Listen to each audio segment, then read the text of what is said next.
दोस्तों, आप सभी को मैं सोफिया की तरफ से द ट्रूथ व्लॉग में हार्दिक स्वागत और प्यार भरा नमस्कार। आज मैं आप लोगों के साथ कुछ मोटिवेशनल स्टोरी शेयर करने जा रही हूँ और मैं उम्मीद करती हूँ कि आपके जीवन में ये मोटिवेशनल स्टोरी बहुत ज़्यादा लाभदायक रहेगा। अगर आप पहली बार इस चैनल में आए हो तो इस चैनल को सब्सक्राइब करना ना भूलिए, और अगर आप मुझे ऐसे ही प्यार देना चाहते हो तो इस चैनल को और इस वीडियोस को लाइक, कमेंट और शेयर कर देना। तो चलिए दोस्त लोग, अब हम लोग आज की कहानी शुरू करते हैं। एक साधु घाट किनारे अपना डेरा डाले हुए थे। वहाँ वह धुनी रमाकर दिन भर बैठा रहता और बीच बीच में ऊंची आवाज में चिल्लाता था, जो चाहोगे सो पाओगे। उस रास्ता से गुजरने वाला लोग उसे पागल समझते थे। वे उसकी बात सुनकर अनुसरణ कर देता और जो सुनते वे उस पर हंसते थे। एक दिन की बात है, एक बेरोजगार युवक उस रास्ता से गुजर रहा था। साधु के चिल्लाने की आवाज उसके कानों में भी पड़ी, जो चाहोगे सो पाओगे, जो चाहोगे सो पाओगे। ये वाक्य सुनकर वह युवक साधु के पास आ गया और उससे पूछने लगा, बाबा, आप बहुत देर से जो चाहोगे सो पाओगे चिल्ला रहे हो। क्या आप सच में मुझे वो दे सकते हो जो मैं पाना चाहता हूँ? साधु बोला, हाँ बेटा, लेकिन पहले तुम मुझे ये बताओ कि तुम पाना क्या चाहते हो। युवक बोला, बाबा, मैं चाहता हूँ कि एक दिन मैं हीरे का बहुत बड़ा व्यापारी बनूं। क्या आप मेरे ये इच्छा पूरा कर सकते हैं? बाबा बोला, बिल्कुल बेटा, मैं तुम्हें एक हीरे और एक मोती देता हूँ। उससे तुम जितने चाहे हीरे मोती बना लेना। साधु बोला। और साधु की बात सुनकर युवा की आंखों में आशा की ज्योति चमक उठी। फिर साधु ने उसे अपनी दोनों हथेलियां आगे बढ़ाने को कहा। युवक ने अपनी हथेलियां साधु के सामने कर दी। साधु ने पहले उसे एक हथेली पर अपना हाथ रखा और बोला, बेटा, ये इस दुनिया का सबसे अनमोल हीरे है, जिसे समय कहते हैं। जिसे समय कहते हैं। इसे जोर से अपनी मुट्ठी में जकड़ लो। इसके द्वारा तुम जितने चाहे उतने हीरे बना सकते हो। इसे कभी भी अपने हाथ से निकलने मत देना। फिर साधु ने अपना दूसरा हाथ युवक की दूसरी हथेली पर रख कर कहा, बेटा, ये दुनिया का सबसे कीमती मोती है। इसे धैर्य कहते हैं। जब किसी कार्य में समय लगने के बाद भी वांछित परिणाम प्राप्त ना हो तो इस धैर्य नामक मोती को धारण कर लेना। यदि यह मोती तुम्हारे पास है तो तुम दुनिया में जो चाहो वो हासिल कर सकते हो।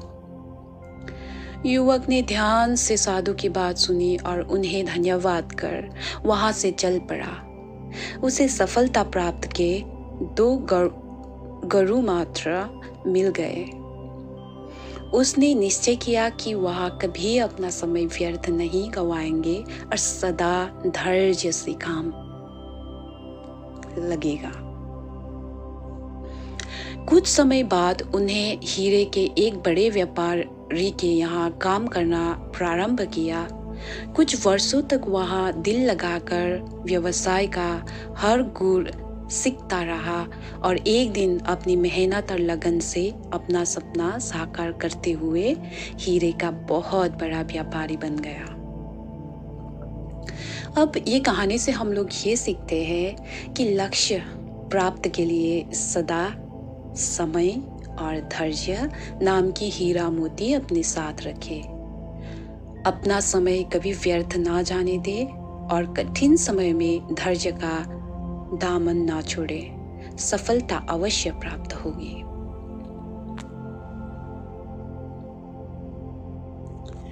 दूसरी कहानी शुरू करते हैं। मछलियाँ सालों से जापानियों की प्रिय खाद्य पदार्थ रही है। वे इसे अपने भोजन का एक अभिन्न अंग मानते हैं।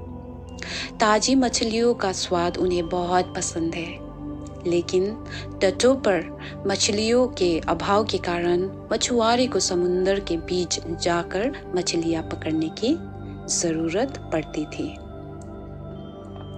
शुरुआती दिन में जब मछुआरे मछलियाँ पकड़ने बीच समुद्र में जाते तो वापस आते आते बहुत देर हो जाती और मछलियाँ बासी हो जाती। यहाँ उनके लिए एक बड़ी समस्या बन गई, क्योंकि लोग बासी मछलियाँ खरीदने से कतराते थे। इस समस्या का निराकरण मछुआरों ने अपनी बोट में फ्रीजर लगवाकर किया। वे मछलियाँ पकड़ने के बाद उन्हें फ्रीजर में डाल देते थे। इससे मछलियाँ लंबे समय तक ताजी बनी रहती थी।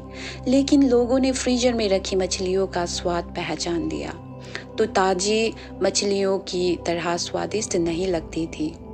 लोग उन्हें खास पसंद नहीं करते थे और खरीदना नहीं चाहते थे।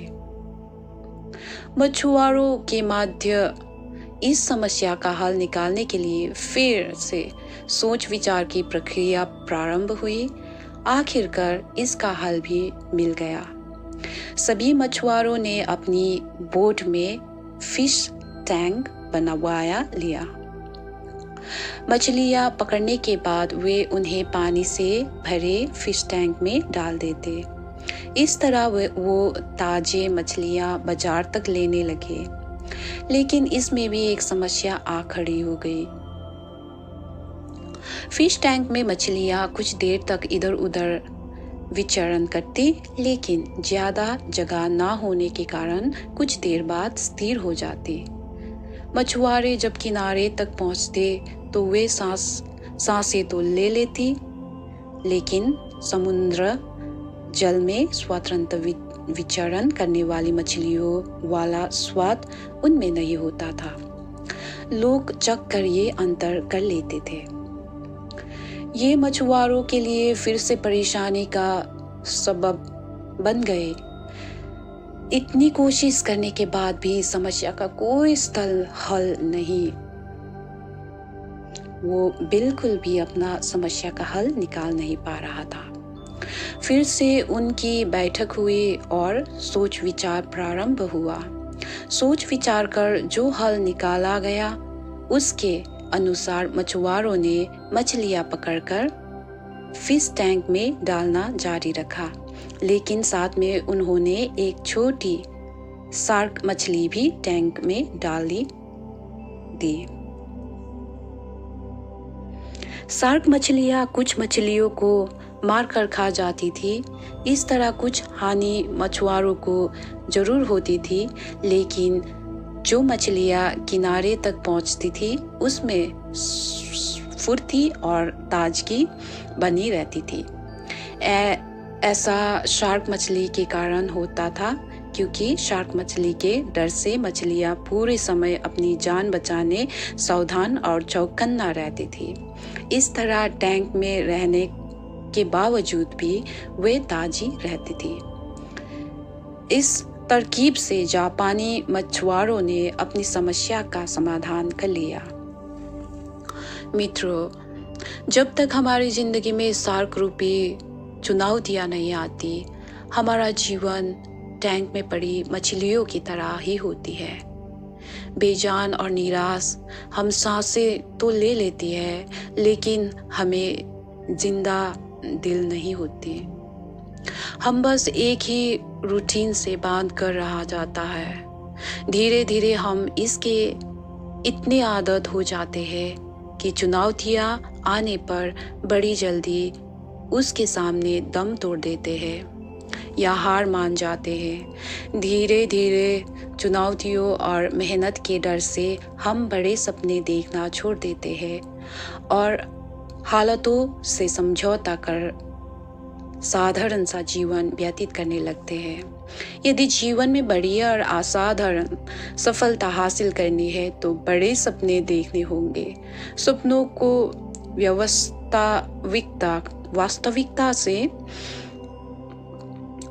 को वास्तविकता में परिवर्तन करने के लिए कड़ी मेहनत करनी होगी। चुनौतियों का सामना करने के लिए खुद को तैयार करना होगा, तभी बड़ी और असाधारण सफलता की प्राप्ति होगी।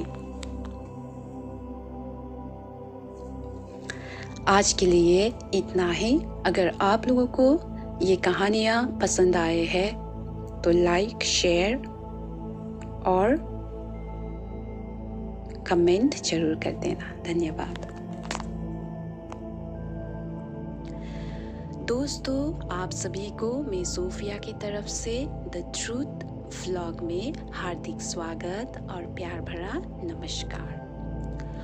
आज मैं आप लोगों के साथ कुछ मोटिवेशनल स्टोरी शेयर करने जा रही हूँ और मैं उम्मीद करती हूँ कि आपके जीवन में ये मोटिवेशनल स्टोरी बहुत ज़्यादा लाभदायक रहेगा।